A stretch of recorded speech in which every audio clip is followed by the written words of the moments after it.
All right. Hello. Happy wrapping up of the Easter season, as it were.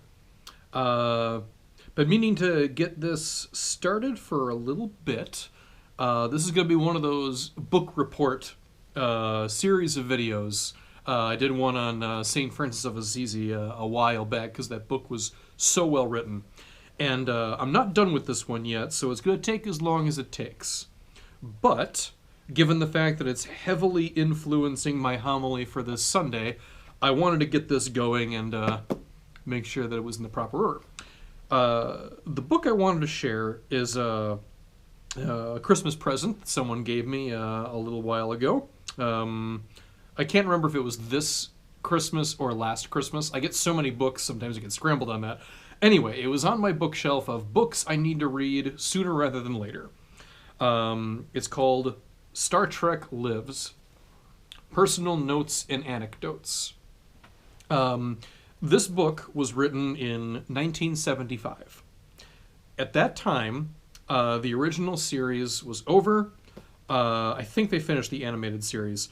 The Star Trek movies were not being made just yet, but there was talk of it. Next Generation, not even an idea. And this book was written about the significance and the greatness of Star Trek and why it's so good. And it's the kind of book that can only be written in 1975 because the future success of Star Trek, first of all, didn't exist back then, but they didn't even see it coming. You know, it's not like they saw the future success imminently about to come up on TV. They weren't even there. They had no idea what the future held for the franchise. But they still wrote this book out of their love for the show. And as I do dearly love Star Trek, everything except what's on the air right now. I love all of the originals. I even like Star Trek Enterprise for what it was. And, you know, I hate to be too complainy about it. Star Trek Picard and Star Trek Discovery just annoy me. I'm not going to talk about it in this video, but it's only a matter of time. I feel like they've lost a major ingredient to what makes Star Trek great. So this book, very much speaking in my language. And I don't mean to say that I agree with every page. Some of it is a little outdated in more ways than one, but that's okay. That's okay. It is easy to learn from imperfect things. And this book, like I said, I haven't finished it yet. I am very, very convinced, very confident that this book will be substantially more good things than bad things. So, I just want to share with you something from the foreword from Gene Roddenberry and a couple of snippets from Chapter 1 about why I, as a priest, appreciate Star Trek so much. So here's the foreword. I'm not going to read the whole thing, of course. But Gene Roddenberry was talking about the fans. The making of Star Trek was very much an effort to make the right choice now.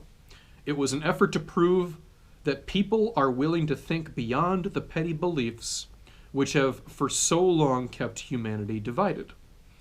What of that life which signaled back, that is to say the fans, what is the measure of a Star Trek fan?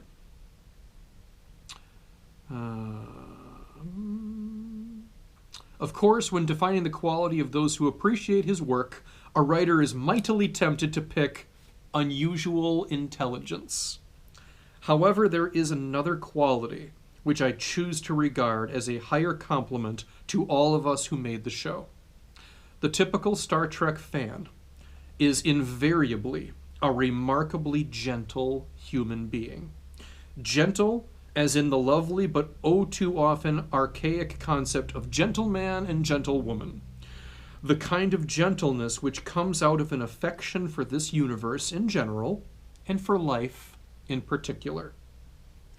It was this capacity for affection, of course, which led the Star Trek fan to approve and appreciate our view that humanity is not best characterized by evil, as the visionless would have us believe, but rather that its past has been a lusty infant's period of learning by trial and error.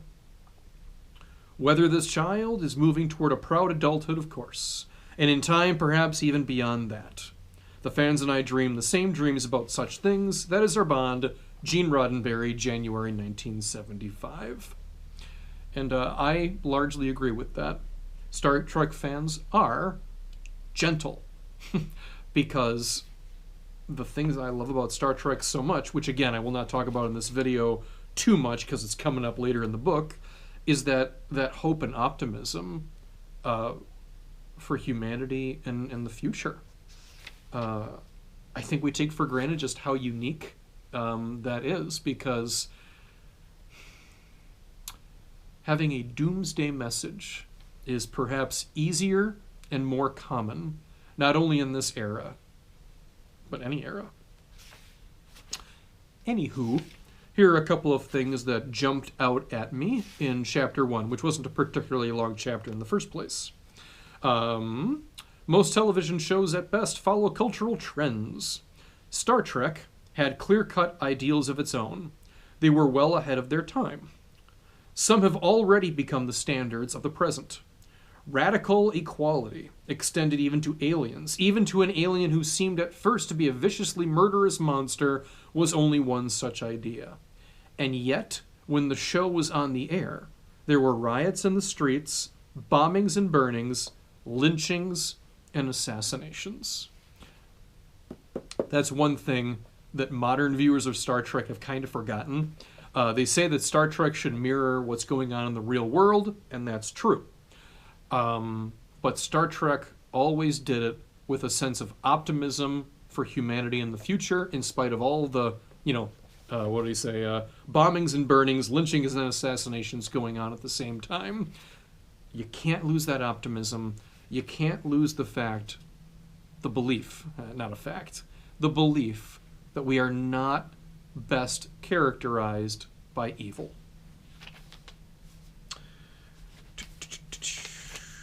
Just flipping through a few pages here. Here we go. Here's a good one. Some have found Star Trek to be quite literally a lifesaver, which brought them back from having given up hope. A lady from a small town in Virginia who writes, Star Trek helped me tremendously. There's a long personal history, but I'll only enumerate the highlights. In March 1970, my husband died. Until July 1971, I was a zombie. I became ill and then had to be hospitalized for 3 weeks. Of course, my doctor affected the physical recovery, but it was not until I started getting involved in and identifying with Star Trek that my mental outlook vastly improved. All my family will say I'm crazy for making the preceding statement, but I believe it to be true. When I started identifying with Star Trek, I started again to believe in the future of mankind. I find that notable. I think I've got one more thing I really wanted to share here. Again, that spirit of optimism, even when things are seeming kind of crummy. Here we go. Again, these are fan testimonials about why the show matters to them. I was born in Israel, one woman said, and my husband was born in Egypt. And I've seen fighting and death, and I read about it every day in the newspapers, in books. And I keep thinking those other people, like in Star Trek, maybe they could teach us, and we could live.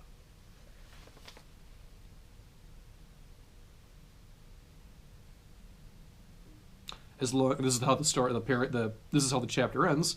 So long as there are stories like that, and fans to tell them and fans to remember them, the spirit of Star Trek is real. Star Trek lives and cannot die and cannot be killed and will live again. And it's not crazy to be a fan. It gave me such a thrill to read the end of that chapter, knowing how much more Star Trek was right along the in the immediate future from after this book was published. So stay tuned. I've got more to say. Chapter 2 is rather significant. Chapter 3 I'll probably skip, and we'll see how Chapter 4 and onward goes. But there's a great deal to learn, and what I'm going to say this weekend for my Ascension Sunday homily is, my priest brain is never off. When I'm reading books, when I'm watching TV, when I'm listening to music, I'm filtering all of it through the lens of faith, as taught and assisted by the teachings of the Catholic Church. And when people talk about how their spirits are uplifted by something like Star Trek, I rejoice in reading those happy stories. But I also remember that this is like a tiny little analogy for what the church does in the first place. Lifting up people's spirits, restoring their faith. Not only faith in God, but faith in humanity and faith in the future. Thanks for watching. I'll upload the second video on Chapter 2 when I feel like it. Stay tuned till then. Thank you, and God bless.